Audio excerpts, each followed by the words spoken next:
Hello and welcome to the Deep Track Podcast, an exploration of watches, trends, and culture with a few adventures along the way. I'm your host, Blake Bettner. This week, we welcome Laurence Bodenmann to the podcast. Laurence is the head of heritage for Zenith watches, a brand that I'm hugely excited about and a brand that I have a lot of respect for, especially in how they represent their past in the context of their modern collections. I think they balance these two things out really well, and this is something that Laurence and I talk about in this discussion. We also talk about some of our favorite watches from Zenith's history, including one that I reviewed not too long ago on the Deep Track, the Rainbow Flyback Chronograph. I'll leave a link to that down below. Let's talk about a really amazing watch that she has on her wrist. I'll leave a link to that and some other watches that she had brought with her. We recorded this just before her lecture at the Horological Society of New York, here in New York, last week. So thank you to Laurence for giving me some of her time. A quick note, this was recorded in a rather small room. There might be a little bit of audio bleed over between the tracks. I've tried to minimize that as best I can, but I apologize in advance. But overall, I think this is a really amazing discussion. Laurence has an incredible insight on Zenith, where they've come from, where they are now, how these two things relate to each other, and she's just a wealth of knowledge and information. So I hope you enjoy the discussion as much as I did getting to sit down and chat with her. I'm really excited to see what Zenith does at Watches and Wonders this year. Of course, they've already had a pretty great 2024. It's only February, and I'm saying that they just released the titanium Chronomaster Sport, which I think works really well. It's a material that makes a lot of sense in that collection, as well as the triple calendar Chronomaster Original, which is a watch that we also talk about in this discussion. So without further ado, enjoy this chat with Laurence Bodenmann of Zenith. Laurence Bodenmann, thank you so much for joining me today and giving me some of your time to chat with you. It's just a pleasure to see you again. It is to see you again, and thank you so much for having me on your podcast. Well, it's certainly the pleasure is mine. We first met last year in Watches of Wonders in Geneva. Zenith released a new pilot collection, which were quite beautiful. I'm quite fond of. I've actually reviewed the watch, and I will leave a link to that down below for you to find it. So, Laurence, I'll let you introduce yourself. Who are you for Zenith? What is your role there, and what does your normal day look like? Well, I'm the Zenith head of heritage, and a normal day for this is going on the hunt for information, investigating about the watches, trying to find out everything there is to know to understand why these objects were done the way they were done. They are watches, they are part of people's life, and they are part of something that people at the time developed, thought through, and wanted to go to the Zenith with. So basically, it's unraveling these kind of histories and getting to the primary sources so that we can get the information to the community and to the colleagues to feed their development. So you're a steward of Zenith history and heritage and kind of serving as a bridge to what they're doing modern commercial-wise versus the stories that the brand has the power to tell. I take it, which is such an awesome position. I don't know if every brand has this kind of position, but I absolutely love hearing that Zenith cares enough about their heritage to create a link like that and have a position even like this. And we'll get into a lot of that and the kind of things that you've discovered and pulled up, and we've got some great watches in front of us that we'll talk about as well. Before we do, what's on your wrist, Laurence? Well, it's a beautiful pilot diver watch, which has its story to tell. It's a Del Primero. First and foremost, we are looking at a watch from the 70s, from 72, which came out with a strong pilot design. You can see the big contrast on the dial. You can see the huge bezel, like instrument watch coming there. And when you go and dig into its story and you find it in the catalogs, then it tells you that it's basically not only a pilot watch, hence part of the Zenith great history with aviation, pilot, Zenith being the first to have trademarked it, even before the beginning of aviation. So it's not only a pilot watch, it's also a diver watch. Mm. Well, this to me is something that is quite new. I've been working in museum collections for watches for a long time, and what we were saying there is basically that there is this superstition for aviators that they shouldn't even have had their watches waterproof because this would attract the water. Sure. And in there, you do have a watch that is depicted as going both into the airs and being fitted to go underwater. Mm. So this is some of these mystery that we have to investigate to understand what sense it made. Yeah. And basically, the reason is it has double gaskets, which you cannot see. Okay. And so it's super waterproof. And basically with this kind of bezel, then it could be used as an instrument in both places, disregarding the superstitions. Yeah, sure. So this is how you get this pretty unique watch. This is a kind of watch that we just don't really see made these days. And there's a charm to this watch that is it's hard to define. And I find that there's a few eras of Zenith history where they've really produced a lot of watches like this. And maybe we're even living through one right now. I really like what Zenith has been doing the last few years. And it's watches like this that keep me kind of curious about what they're going to do next. And maybe we'll talk a little bit more about that. I'm wearing my Zenith Alpha. This is a rainbow flyback from 1997. And you actually have one here that you brought in this selection of watches in front of us that is in much better condition than mine. And this is a watch that, of course, has a really great story as well. I have an in-depth review on this one on the Deep Track. I'll leave a link to that down below as well. And as I was researching this watch, I had a few questions arise, and I reached out to Fernanda, who's sitting across from us over here, you put that question in front of a few people, I think, and it still seems like, okay, what's the story here? Like the name Rainbow, which is kind of a reference to a yacht that won the America's Cup in like the 1930s. I think everyone assumes that like it's a really colorful dial. It must have something to do with that, but it's not. And then that's just, I feel like, one small part or one small piece of history that kind of opens up this whole rabbit's hole to discover. And this is just on one watch. And you have how many watches that probably have similar level of really interesting stories behind them.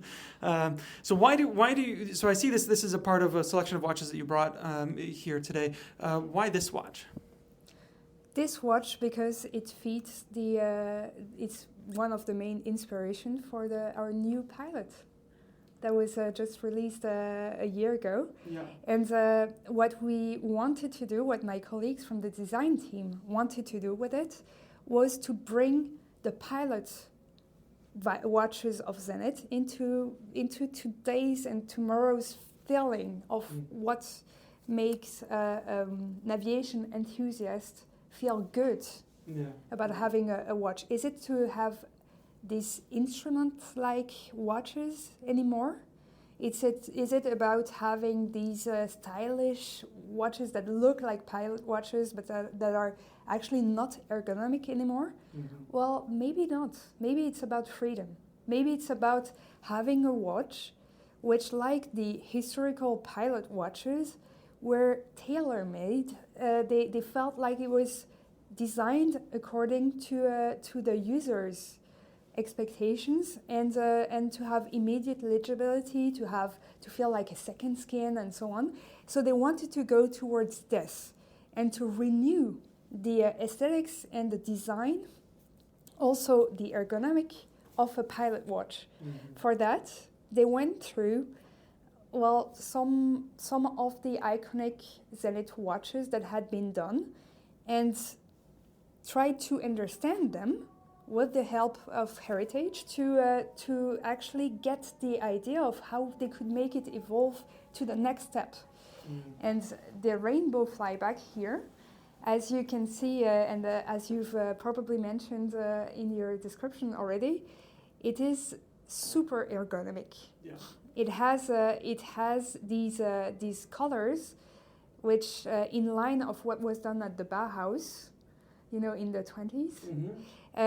They are functional. So basically, it helps you read immediately what the kind of information you want to have.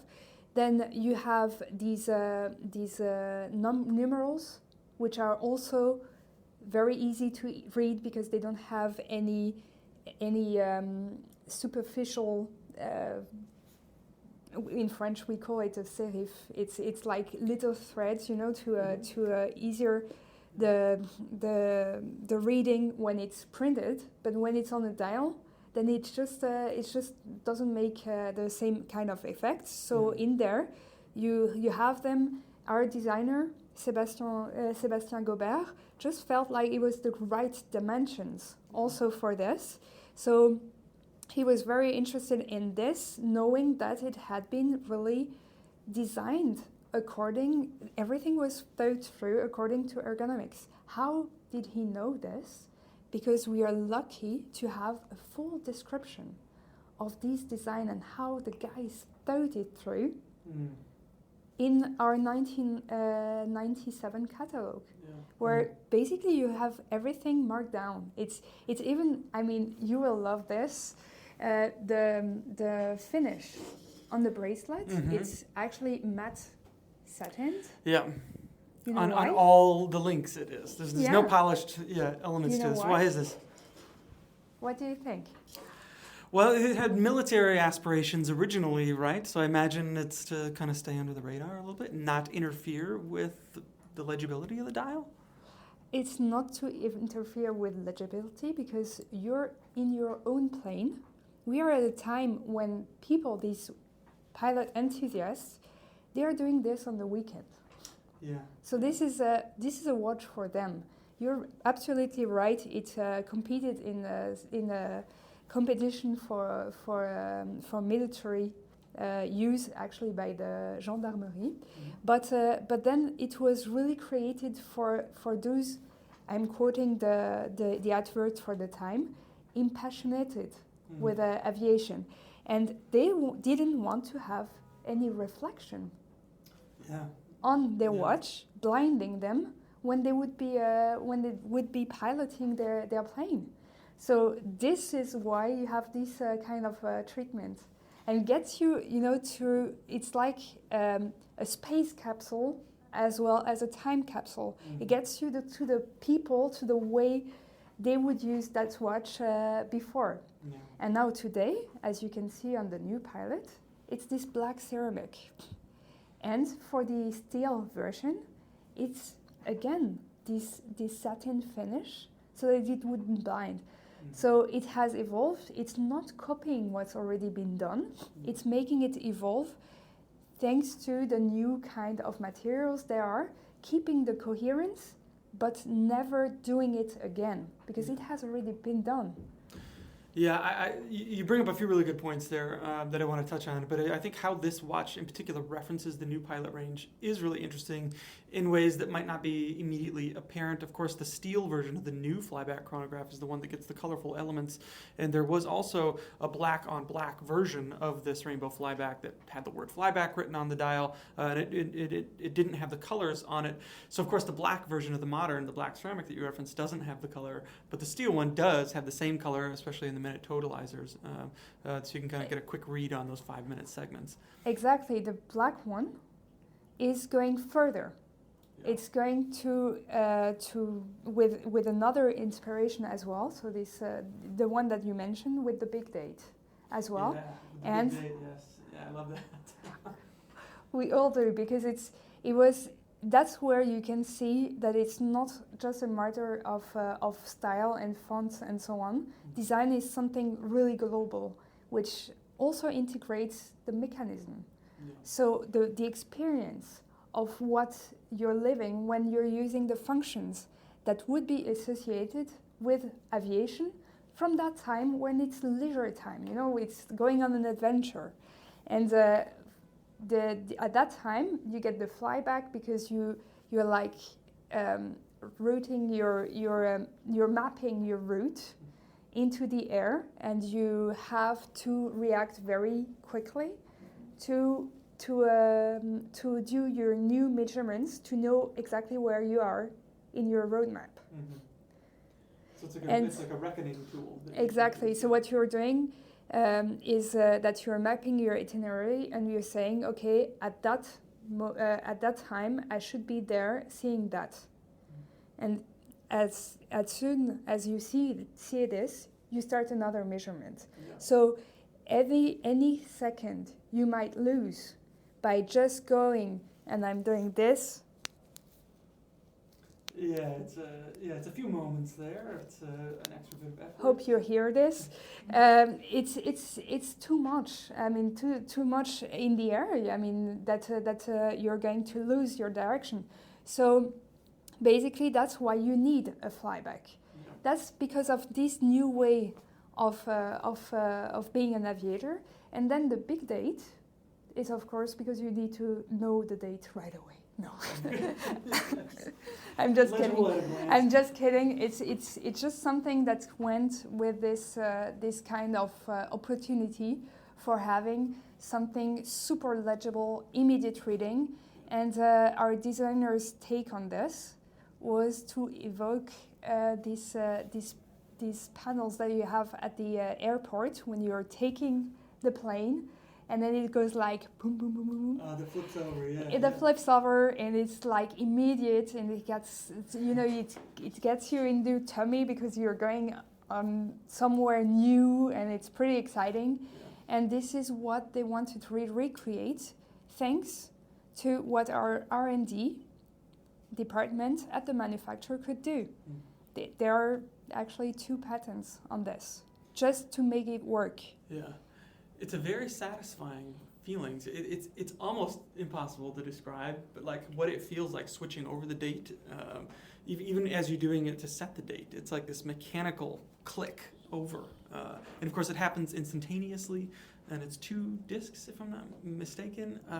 It's one of the few things about this watch that you really need to kind of experience it in person to fully appreciate what it's like. Of course, it's a good-looking watch and all that kind of stuff, but using the chronograph, how the actuation feels, changing the date, these are all things that I think hit on a deeper level for the watch. So I really like how this watch was executed. And the challenge is to make it look really simple. Mm-hmm. I mean, you don't see the integration and what it means to have been able to develop these kind of things. This is basically reshaping every component in the complication so that you wouldn't have any double jumps, and that it would be immediate. That's it's super fast. I mean, I'll let you experience this.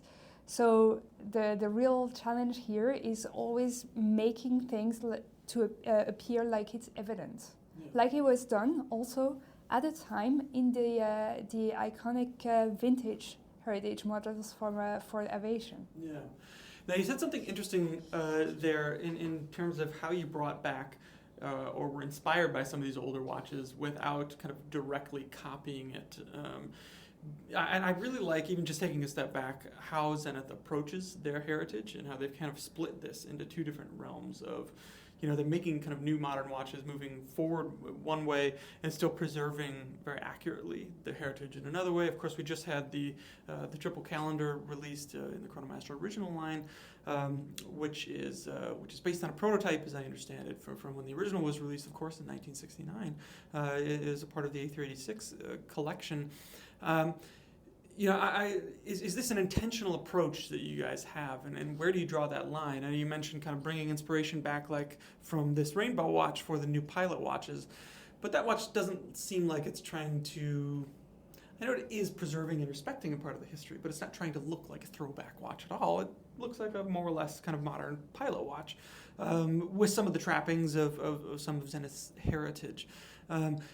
And Zenith has such a deep heritage, It's like, well, how do they decide what they want to use and bring back in exactly as it was form in their heritage collection, and what they want to pull into and use for inspiration in terms of some of the more modern watches that they're designing. Well, you said it. We have a very rich heritage. We are nearly 160 years old. I mean, this is being 160 years young of new possibilities. Mm-hmm. And the thing here is you can either have all this heritage and, be locked up in there because you're trying to keep the coherence, but you try to keep something that is always the same so that people identify it right away, or you can use it to go further. Mm-hmm. And you can use the coherence to make it recognizable, but just play on the notes. It's like a gigantic keyboard which enables you to do everything you want to as long as you understand what the logic is and you keep the logic without keeping the form. Mm. The form has to evolve. The form is something that people expect, that expect to be surprised and leaping into this reshaping, redesigning of the pilot watch experience. It's taking a big leap. This is going into a vision like saying, okay, we dare to not do what there are there on the market, like citations of old pilot watches. Mm. Well, it's exactly the same from for the Chronomaster original triple calendar. Mm-hmm. With moon phase. It's the idea was, okay, there is this watch which only existed as a prototype. Of course, if you say this to anybody, they are like, "Ooh, me want to have it." Of course, yeah. And our developers team are just the same. They were like, "Okay, but we really want it to be commercialized. Mm-hmm. Why wasn't it?" And this is again where the heritage comes into action, to understand why it wasn't done, and to think about, to have these elements brought to the developers so that they can think about how they could make it happen. Both of the generations, the developers teams, so the ones from the 70, we are talking from a prototype from 70, and today they were like, we want to use these first cases of the El Primero generation designs. These cases, if you look at them, they are extra made so that they look super thin. Mm. Why is that? That's actually because the El Primero line and the corresponding movement, it was done so that it would be the thinnest on the market at the time. That was part of the specification of the El Primero, something you never know without having contact to the ones that actually done it. Mm-hmm. Because you read everywhere on the technical specifications that it's 6.5 millimeters high, mm-hmm. even though it has an oscillating mass, being automatic. Yeah. And this is, by the way, why it was integrated. To have it come out super thin, yeah. even though it would be the first automatic chronograph on the market. Mm-hmm. Well, then the designing team at the time, who were in charge of the casing of these such chronographs, yeah. they had to honor this also by the underlining the thinnest. If you have the version of this El Primero caliber with moon phase and triple calendar, then you have an added module. Yeah. It is, in this case, not integrated, and just the extra millimeter that you get from this in these generations of cases from the first El Primeros, that was the problem. Incredible. So that's why problem. This never made it to production. That's why actually the moon phase and triple calendar version, it was developed at the same time than the simple date version. and it was finalized in 68. Okay. So it was ready on the 10th of January 1969, when the El Primero was publicly launched before the others. It was ready, but you had to wait for 72 with the Espada. I'm sure you're crazy about as well. It's the second generation of the El Primeros. It's the model. It's the 18. So that's the reference of this. It has this moon phase at 6 o'clock, and then 2 calendar, like the Chronomaster original triple calendar. Yeah. And it is in these space age generations of the El Primero with very voluminous forms, and there it works because they could really release the El Primero from the gravity at the time being in this fashion. You had to wait for this generation of designs, a case design, for it to be possible. Then we go back to our problem today. How are our teams going to make it possible? Well, that's the R&D's problem, because basically it's like the designing team is like, yeah, but we really want to use this iconic shape from the first generation and so on, and they are like, yeah, but it's just going to stick. And at the time of the prototype, then I went to the makers of the El Primero, and Pierre Alfred Roulet, who was the director of the team that developed the El Primero at Zenith, to know how he made it into the prototypes so that it would work. Because these prototypes, they worked, but as it turns out, what he secretly told me is that they had to file every moon phase individually at a time. So it would actually fit, something that is not possible in a series. So commercially viable to scale that solution. Exactly.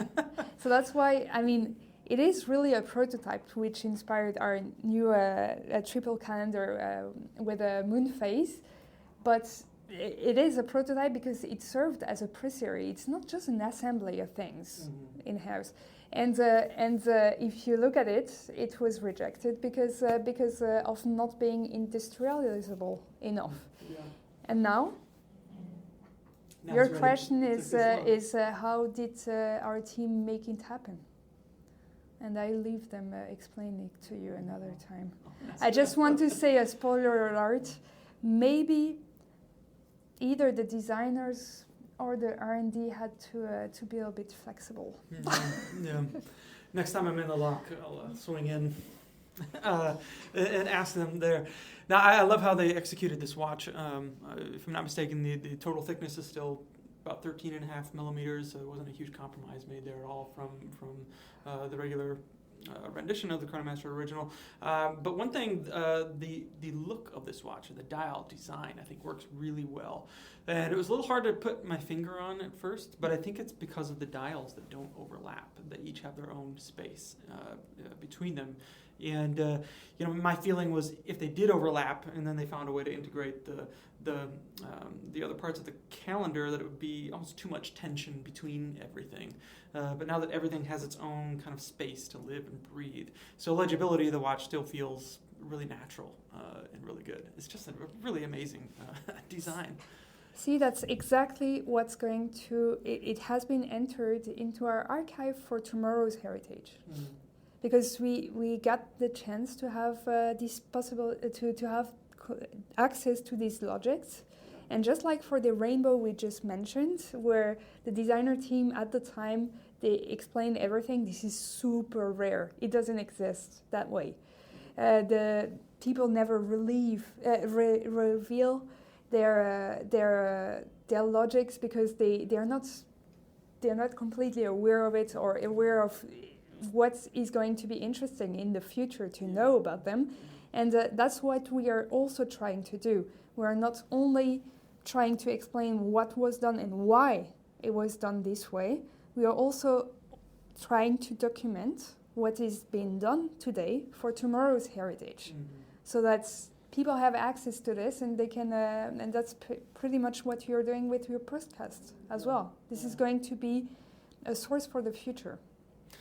Yeah, I like thinking about it like that, and especially in the context of Zenith and how they kind of are still building on and looking forward. I think somebody needs to be out there building watches and designing watches, making watches that are pushing things forward so that in another generation from now, 30, 40, 50, 60 years, they can look back and talk about what they were going through then and lift it up. And I think Zenith finds a really nice balance between those things.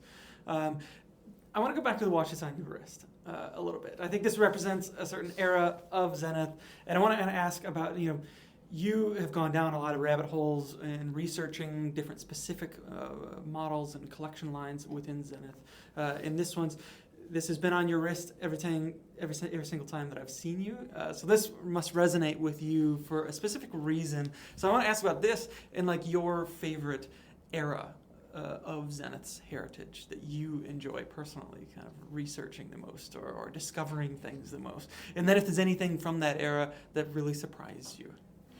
Well, honestly, I'm partial to every eras of the history of watchmaking. It's a very diplomatic answer. That's good. No, I mean, you're talking to an anthropologist and a historian. I mean, basically, it's like we don't choose our favorites. It's like our favorite thing is going into the things and trying to explain the whys. So basically everything is cool. Now there are some things where you find a special connection. The reason why this watch accompanies me a lot is because of where it comes from, and it comes from actually my former job at the Musée International d'Horlogerie, where I actually got it on my day, the first day I started at Zenith, because the director of the museum had received it from his master of watchmaking when he became a master. And when I started at Zenith, he thought I should have it. And so that's, for me, it's a continuation also of a legacy. It tells about how much a watch is part of everyone's life. I mean, I couldn't say it's my favorite. It's just there is a story to it, and every time you look at it, you're also amazed at these small details that tells you, really, how come pilot diver? It amazes you all the time. I think the power in a good development is when it surprises you for in the long run. It has the coherence that makes it so easy on the eye, like evident, but it's never boring. And I think that's what we try to do, all of us together, by working together. It's like really there is never a lack of knowing why we do the thing. We really. This is the luxury of being able. We are a small reactive team, a team that work together very organically and like on a startup modus. So basically, we take the time to really ask ourselves the question, not just take the easy way out, not just like we were saying, take something that has already been done because it worked before, so why not? And it's like challenging things every time without going too far, because otherwise you wouldn't be it wouldn't be recognizable. But these watches, the favorites, are the ones that still amaze you on your wrist, because it's not only a good feeling and a good souvenir. I'm sure all listeners feel like they that way about their watches. They also want to be surprised a little bit. I think that's a good thing. And you mentioned something there. They're not boring watches, and the watch that I'm wearing and this watch, that you can't help but just be kind of drawn into them and smile when you look at them. They have such a huge personalities to them, and it does feel like there's something new to discover every time you look at your watch. I think these days a lot of brands I see designing watches with this kind of go anywhere, do anything kind of formula that is designed to like skirt above any genre and be like as least offensive to as many people as possible. And as a result, you get kind of maybe boring watches. Like, they're good watches, of course, but they lack this kind of personality of like, whoa, what's going on here? And it's fun and it's an experience. And and you also said something there about focusing on the why more than the what, which I really like. It's something that I talk often about to people who are collecting watches or into watches, and really focusing on that more so than the numbers on the page and the stat sheet and the measurements and all that kind of stuff. But the era that it defines, or the stories that it has to tell, that's what ultimately I think makes a watch interesting. As long as it's wearable and great. But these days it's not like any of us need these things anymore. We've got phones and a million ways to tell the time. Like, it has to be about something else. They need to make sense. Yes. And that's a primary need as well. I mean, it's the fact that people can. It's not only about telling the stories. Every time people tell me, okay, basically heritage teams, you're there to tell the stories. It's so cool. Yeah, it's about making sense of what was made. We owe it to the people from today, to the people from before, and to those coming also to make sense of what was done. Just because we have access to this, we have access to the primary source. The primary sources are the stuff which is not just someone told you that you go on the internet, or you go on the sales source or something, and it tells you that, so you're just no. I mean, you go to the sources of production, and you try to enter the minds, and for this we owe it because of this access to give back to the community this kind of feeling that it's just that there is more to it than just one more object. Because even though you love it, it's still going to be. Watches are pretty easy because they are also functional. I mean, they are not just status. They are also functional, and so they are quite easy objects to fall in love with. But still, there are so many. Yeah. So why this and why not this and so on? And this is I think a primary need. I'm also a teacher next to my job at Zenith, with students of first it was watch designers, and now it's curators, conservators of objects. So my teachings are about the history of objects, any type of objects, but how they evolve from the half of the 19th century to today, to tomorrow, how they will evolve, and really this connection with these students, I can really tell for sure what they are after is really understanding the meaning, feeling that they are not just working for yet another to do the restoration. You know how much time it takes just to make it live so it will survive. Why? There has to be something special about it, and this is the kind of point of the whole thing. Well, I love hearing that. That sounds fascinating. Your students are in good hands, as with Zenith.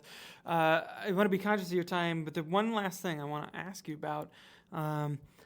Everyone knows, well, most people know, I think, the Charles Vermont story and the El Primero kind of being rediscovered and brought back and nearly lost. What's something else? What's another part of Zenith's history that not enough people are aware of that you think people should know? Well, I think it's at the beginning of Zenith history. I think there is really, you all know that Zenith is the first manufacturer at the heart of the Swiss traditional watchmaking industry. But knowing what it meant at the time is pretty much going into time and understanding that the founder of Zenith had to fight some criticism because he was implementing a manufacturing system, which actually, it's good that we're in America because it's an American system. It's the American way for watchmaking. Manufacturers have been existing in Europe in other domains for a long time already, but in watches, in Europe it was kind of closed on traditional organization of the production, établissage, so where you had workshops, each of them doing one part of the job, one part of the components, being super specialized. And then you had someone taking the components from one workshop to the other and eventually bringing it to an assembly place where it would be delivered from. But this was a way in which you couldn't really, I mean, it gave some extraordinary watches and clocks at the time and timekeepers in general, but you couldn't make sure of the quality because just people weren't integrated under one same roof. And what Americans did from 1850 onwards is that they said, okay, now we are going to take all these professions, put them under the one same roof so that we can also ensure the interchangeability of components. That means a lot regarded from today. It's the circularity and sustainability of objects that can be also repaired and the quality can be ensured. Now, Zenith, that's the point that is vertical above our heads. That's where you need to have your heads up to reach to, and that's the dream of the perfect watch. This, our founder thought, could only be achieved through this integrated system of production. And he had to fight the criticism of people saying, you're going to love it. They were basically saying that he would put people into alcoholism because, they would be removed from the bottom of their familial workshop where they were independent. They could work like they were pleased and like going to the factory every day. Oh my God, and so on. And they just didn't want things to change. And Le Locle was the specialist of chronometry. It was the place to be of chronometry from 1760 onwards, with the Ourier and Breguet was in correspondence with him, and the Jurgensen dynasty and so on. And they were pretty close on how things had to be made to reach for the excellence. And that's another point that explains Zenith's history, is the founder, Georges Favre-Jacot, to prove that it would work better. That's how he got to enter his watches from 1897 onwards. That's when the Zenith caliber was born, and that's the one he was the most proud of. He entered them in international chronometer competitions, so as to prove that through an objective referee, which set the reference time in the world, so it had to be good, that would be acknowledged as being the utmost precision you could have, and Zenith hence has the record number of chronometry awards in the history of watchmaking. Oh, wow. And this is something we don't really talk about enough. People don't know enough because today, when you're talking about precision, people say, "Yeah, duh." I hope it's precise. Yeah. I mean, the feat and having really living at the rate of a watch to make it perfect, which was the job of the chronometry lab at Zenith and so on. I mean, this is feeling the pulse of the watchmaking history into the 20th century and into what makes Zenith and has made the reputation of Zenith and the Zenith good name. And then, if you look at Charles Velmo's history, it's just about honoring this. Yeah, absolutely. Because they really thought that they were reaching their zenith with the El Primero. And hence keeping it. I mean, it's also because they understood the sense it was making at the time. Yeah, absolutely. It's just a fascinating history, and I could talk to you for hours about this stuff. But where can listeners go to learn maybe more about this stuff, Zenith's history? Where can they go and follow you, hear more from you? Where can I send people? Well, basically, they can come to the manufacturer.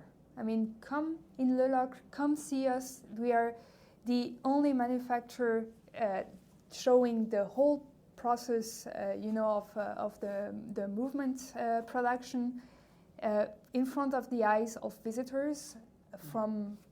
They can go through the tourist office at us, and in 2018 we were the first to open the doors to the tourists from the UNESCO, because then it is part of the UNESCO. So come to us, come visit us, and just feel, the history. We are one of the only manufacturer to be in its original buildings. It's really an empire. It has been constructed in 40 years, from 1865 to 1905 for the last buildings, and we are still in these buildings. And just coming there, you'll feel, the meaning of it all. And then, of course, come on the internet website. We have a section on history, and you can, and that's the most important thing, you can ask for an extract from the registers or a certificate of origin to get the information about your watch. And of course, stay tuned, because like you said, Zenith is really a great place for they have a great connection with their heritage. So basically, we get to talk about how things are developed and where does it come from and so on. And I look forward to talking to you all guys another time, also about another topic. Well, if you're listening to this, you heard it. You got an open invitation to Le Locle. I will tell you, the scenery is not too bad around there either. And as I understand, it's not too far, from what I recollect, from the museum. Well, it's just it's in the core of the industry of watchmaking. This is in the watchmaking valley, what we call the watchmaking valley of Switzerland. So it's like 15 minutes ago from the International Watch and Clock Museum. You get also some other super cool collection. You'll be amazed. Yeah, absolutely. Well, Laurence, I can't thank you enough for spending the time with me today. It's just been a huge treat. Thanks for joining me. Thank you very much. It has been really cool too. Yeah. All right. Well, stay tuned for more coverage from about Zenith from the Watches and Wonders show, which is coming up in just a couple of months now. It's already February. Oh my gosh. And then I will link to the new triple calendar Chronomaster Original, which we wrote about last week. All right. That will be our show for today. Thanks so much for tuning in. Until next time, take care.